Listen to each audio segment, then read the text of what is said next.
Waalaikumsalam warahmatullahi wabarakatuh. Ya Ibu Nira.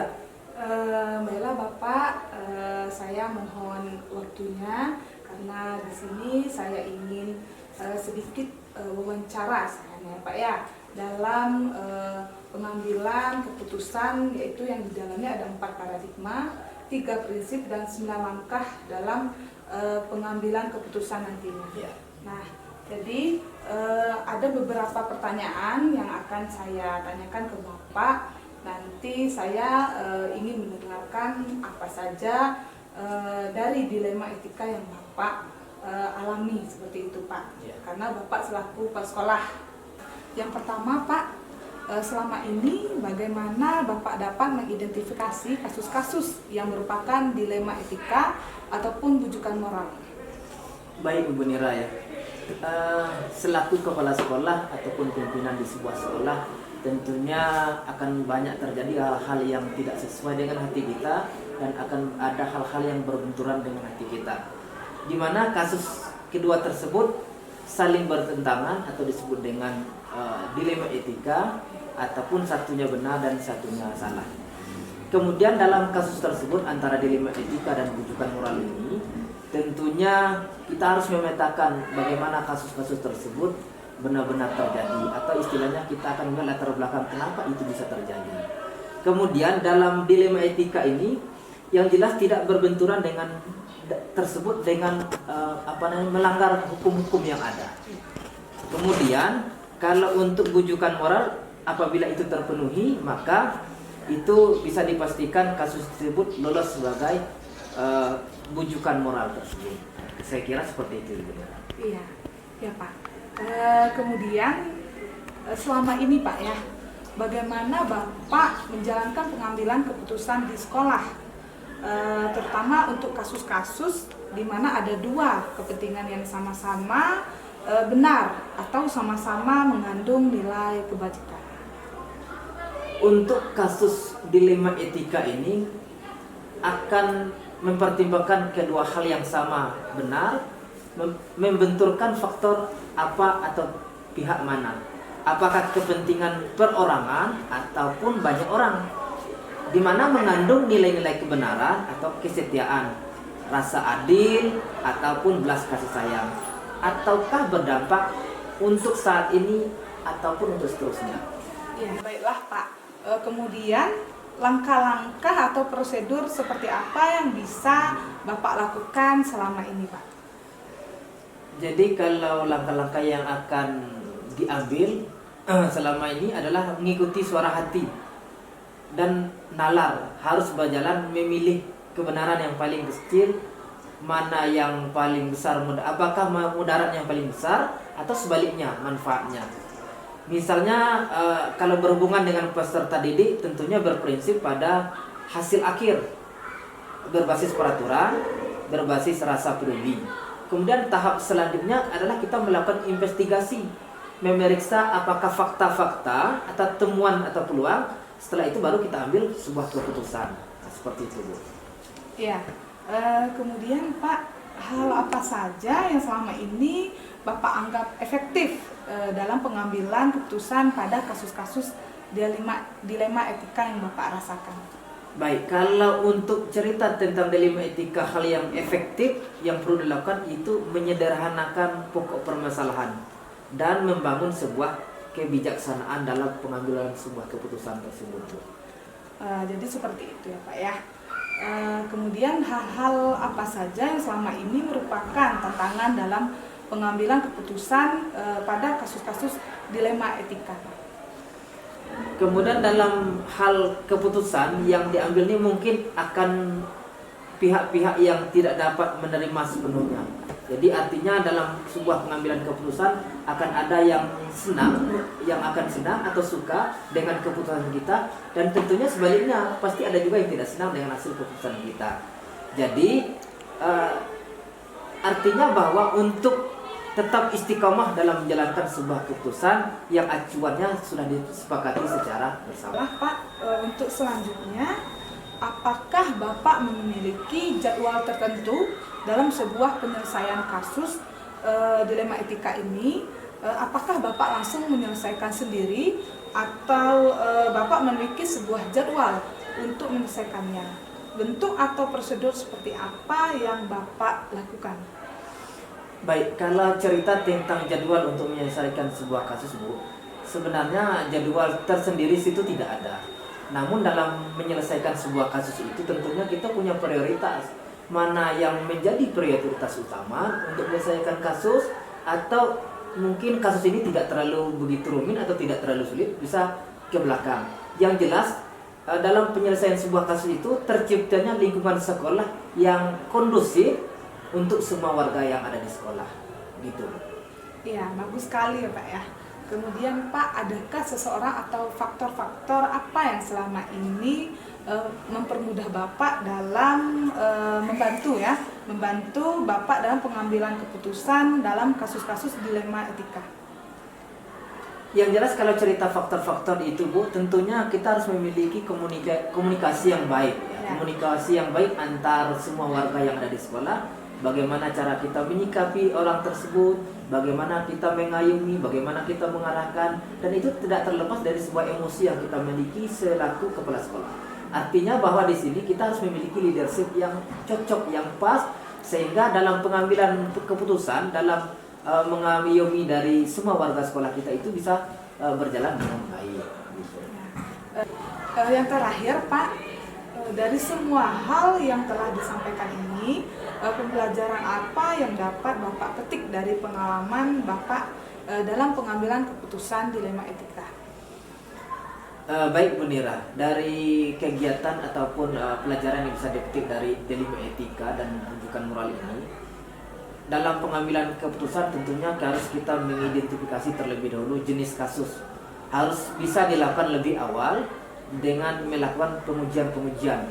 Lalu pengujian itu benar lawan benar untuk dapat menentukan paradigma apa yang akan kita pilih sehingga keputusan bisa diambil sesuai dengan prinsip yang dalam artian bahwa prinsip yang kita ambil ini tidak merugikan siswa ataupun tidak merugikan juga selaku warga sekolah seperti Bapak Ibu guru yang lain. Gitu Bu. Seperti itu ya Pak ya. Terima kasih Pak. Mungkin hanya ini yang saya tanyakan kepada Bapak.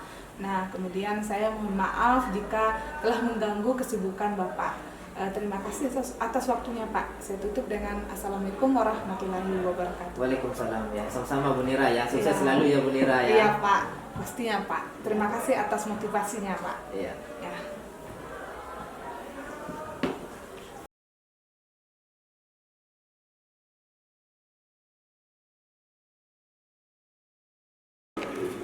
Assalamualaikum Pak.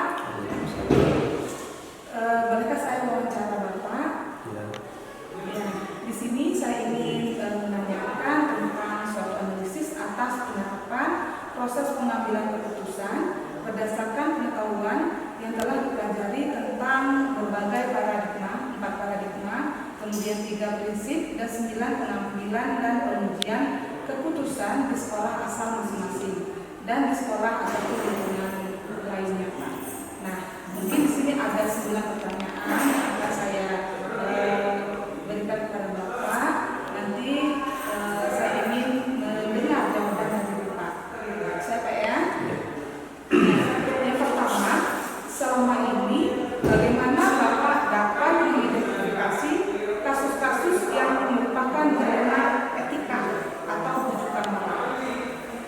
Kasus dilema etika biasanya cenderung muncul karena adanya kepentingan yang tidak sama di antara unsur-unsur yang ada di sekolah, yang kemudian menjadi isu dan bahkan diskusi serta pembicaraan antara unsur sekolah.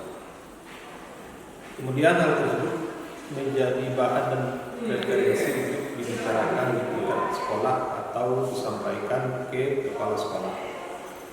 Saya dalam menyikapi hal tersebut akan melakukan klarifikasi dan konfirmasi terhadap pihak-pihak yang teridentifikasi untuk dimintai keterangannya dan pendapat terhadap yang menjadi permasalahan dengan asumsi bahwa permasalahan pasti akan bisa diselesaikan dengan komunikasi dan koordinasi. Kemudian akan diputuskan dengan mempertimbangkan minimalisir potensi negatif keputusan dan memaksimalkan potensi positif dari keputusan tersebut. Kemudian selama ini bagaimana Bapak menjalankan pengambilan keputusan di sekolah, terutama untuk kasus-kasus di mana ada dua kepentingan yang sama, benar ataupun sama-sama mengandung nilai kebajikan. Pengambilan keputusan terkait dengan hal tersebut saya lakukan dengan pendekatan komunikasi dan koordinasi.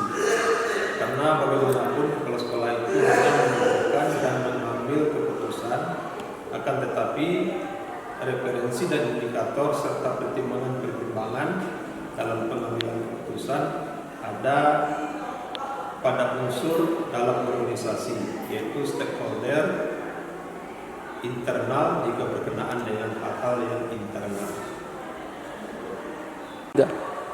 Kemudian langkah-langkah atau prosedur seperti apa yang biasanya Bapak lakukan selama ini?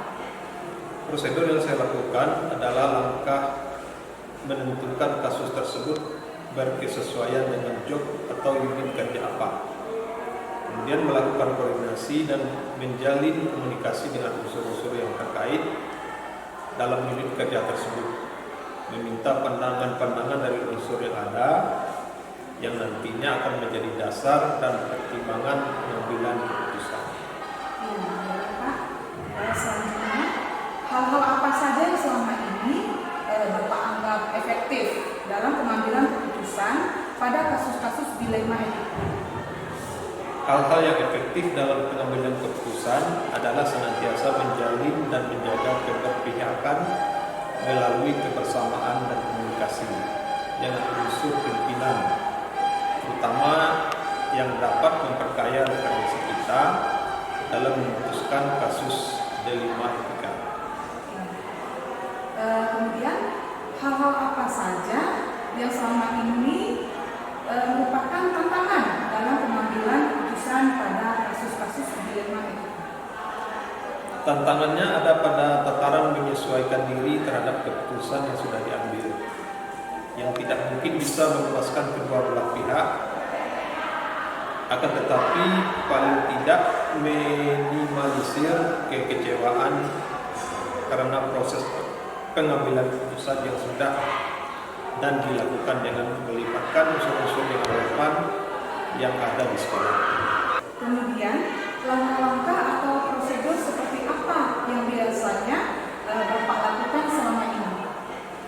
Prosedur yang saya lakukan adalah langkah menentukan kasus tersebut berkesesuaian dengan job atau unit kerja apa. Kemudian melakukan koordinasi dan menjalin komunikasi dengan unsur-unsur yang terkait dalam unit kerja tersebut, meminta pandangan-pandangan dari unsur yang ada yang nantinya akan menjadi dasar dan pertimbangan pengambilan keputusan. Pak. Selanjutnya, hal-hal apa saja yang selama ini Bapak anggap efektif dalam pengambilan keputusan pada kasus-kasus dilema etika? Hal-hal yang efektif dalam pengambilan keputusan adalah senantiasa menjalin dan menjaga keberpihakan melalui kebersamaan dan komunikasi dengan unsur pimpinan, terutama yang dapat memperkaya referensi kita dalam memutuskan kasus dilema etika. Kemudian hal-hal apa saja yang selama ini merupakan tantangan dalam pengambilan keputusan pada kasus-kasus dilema etika? Tantangannya ada pada tataran menyesuaikan diri terhadap keputusan yang sudah diambil, yang tidak mungkin bisa memuaskan kedua belah pihak, akan tetapi paling tidak minimalisir kekecewaan karena proses pengambilan keputusan yang sudah dan dilakukan dengan melibatkan unsur-unsur yang relevan yang ada di sekolah. Kemudian Pak, apakah Bapak memiliki sebuah tata kelola atau jadwal tertentu dalam sebuah penyelesaian kasus dilema etika ini? Apakah Bapak langsung menyelesaikan di tempat atau memiliki sebuah jadwal yang untuk menyelesaikannya. Bentuk atau prosedur seperti apa yang akan Bapak jalankan? Untuk jadwal tertentu itu tidak ada, ya. Akan tetapi substansi dan urgensi sesuai dengan tapi substansi dan urgensi sangat diperhatikan di dalam menyelesaikan suatu permasalahan. Karena penyelesaian permasalahan semakin cepat, maka akan semakin baik dalam rangka menjaga harmonisasi dalam hubungan kerja. Kemudian, adakah seseorang atau faktor-faktor apa yang selama ini mempermudah atau membantu Bapak dalam pengambilan keputusan dalam kasus-kasus dilema etika? Seseorang atau faktor-faktor yang mempermudah dalam pengambilan keputusan sesungguhnya tidak ada yang khusus. Akan tetapi pelibatan unsur-unsur internal sekolah sering dilakukan untuk memperkaya referensi dan informasi. Terakhir ya Pak ya, dari semua hal yang telah disampaikan, pelajaran apa yang dapat Bapak petik dari pengalaman Bapak dalam mengambil keputusan dilema etika ini? Pertama, memahami konteks permasalahan, dan kedua, koordinasi dan komunikasi sangat penting adanya. Karena selain untuk menjaga harmonisasi lingkungan kerja, juga untuk memperbanyak referensi. Iya, terima kasih Pak. Mungkin hanya itu yang dapat saya tanyakan dengan Bapak. Saya sudah mendapat jawaban-jawaban dari Bapak. Di sana sudah ada 4 paradigma, 3 prinsip dan 9 langkah dalam pengambilan keputusan ya Pak ya. Terima kasih atas waktunya Pak ya. Iya.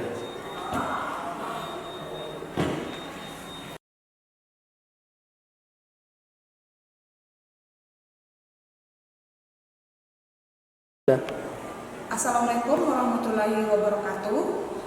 Setelah saya melakukan wawancara dengan kepala sekolah, saya akan membuat refleksi tentang wawancara yang sudah saya lakukan. Nah, yang pertama, hal-hal menarik apa yang muncul dari wawancara tersebut?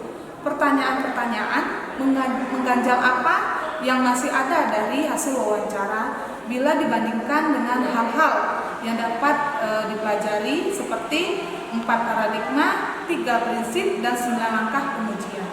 Apa hal yang dapat dilakukan? Nah, di sini setelah saya melihat wawancara dari kepala sekolah tadi, saya mengambil hal menarik sesuai hasil wawancara yang saya lakukan, yaitu para kepala sekolah tersebut melakukan pengambilan keputusan dengan yang pertama melakukan identifikasi masalah, yang kedua melakukan diskusi dan komunikasi dengan unsur-unsur yang ada di sekolah, terutama dengan pihak-pihak yang terlibat langsung. Yang ketiga, membuat keputusan yang berpihak pada siswa, bijaksana, bertanggung jawab, memaksimalkan potensi positif dan meminimalisir potensi negatif. Hal-hal yang telah dilakukan oleh masing-masing kepala sekolah tersebut menurut saya telah sesuai dengan teori yang saya pelajari di modul 3.1 ini tentang pengambilan keputusan berbasis nilai-nilai dalam pengambilan keputusan.